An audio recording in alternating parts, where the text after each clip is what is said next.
Oh, London. City of hustle and bustle and expensive real estate. Once at the heart of the British Empire, where the Queen would reign over half the world. And on the other side of the globe, once almost the Empire's prison colony, Australia has always had a special relationship with England. And starting in March of 2018, Qantas Airways will offer a direct flight between London and Perth, bringing the two countries closer than ever before. Flying the famous kangaroo route from England to Australia has a long history, and now, for the first time, it will only take a single 17-hour flight. But let's rewind the clock a bit, from one of the furthest flights to the first. The Wright brothers' famous first flight in the year 1903 lasted less than a minute and covered the glorious distance of a few hundred feet. But it marked the beginning of flight. Just 6 years later, French engineer Louis Blériot crossed the English Channel between Europe and Great Britain, covering 35 kilometers in 36 minutes. And he won £1,000 for being the first one to do so. In 1927, Charles Lindbergh rose to fame when he flew across the Atlantic in the spirit of St. Louis. From New York to Paris, 5,800 kilometers in 33 hours. Lindbergh was the first man to cross the Atlantic, alone, overshadowing the achievement of Alcock and Brown, who made the first transatlantic crossing from Newfoundland to Ireland before him. 25 years later, the British lost Singapore to Japanese forces in the Second World War. Until then, the island had been a stopover on the kangaroo route, and in order to re-establish the airlink, Qantas commenced a direct flight from Australia to British Ceylon, now the island of Sri Lanka. The 6,500 kilometer trip was also known as the Double Sunrise Flight. In the 33-hour journey, the passengers could actually see the sun rise twice over the Indian Ocean. An experience so extraordinary, they even made a club for it.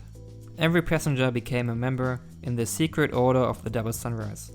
Obviously, the club wasn't that secret. In the 1950s, two aircraft dominated the world's long-haul flights, the Lockheed Constellation and the Douglas DC-7. During the time, Trans World Airlines offered direct flights from Europe to the US, some even all the way to California, more than 8,000 kilometers in less than 24 hours. Down under, the Lockheed Constellation opened the post-war kangaroo route in 1947, flying 29 passengers from Sydney to London with 6 stops in between: Darwin, Singapore, Calcutta, Karachi, Cairo, and Tripoli. A return ticket was £600, almost $30,000 in 2017.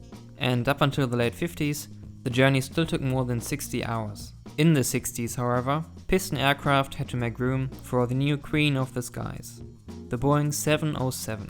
Jet aircraft significantly increased travel speed and enabled longer flights.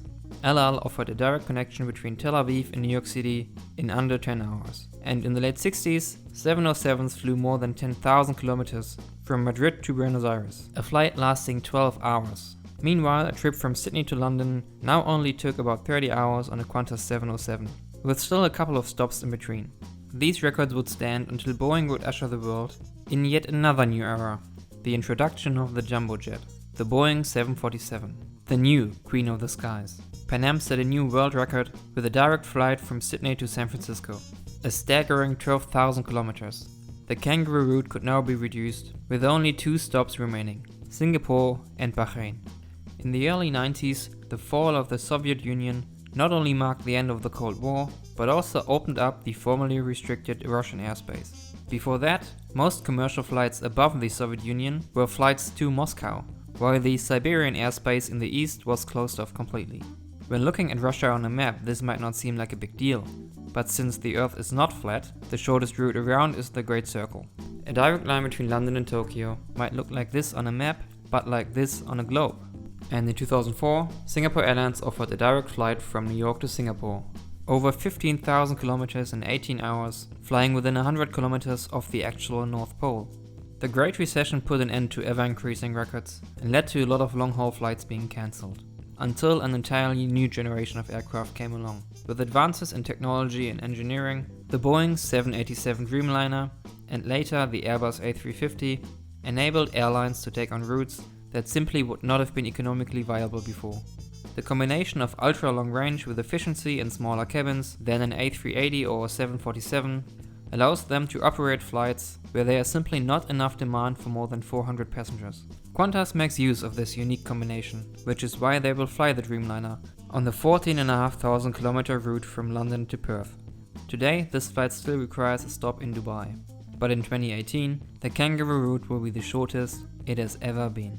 What once took 2 weeks, now takes just 17 hours. GPS is not just one satellite, but actually a network of up to 32 satellites, orbiting the Earth 20,000 kilometers above ground. That way they are always a few above you. These GPS satellites are basically atomic clocks with a radio and solar panels, constantly sending signals back to Earth. Each broadcast contains the current location and the precise time the signal was sent. And even though these broadcasts travel at the speed of light, it still takes between 50 and 100 milliseconds for them to reach the Earth.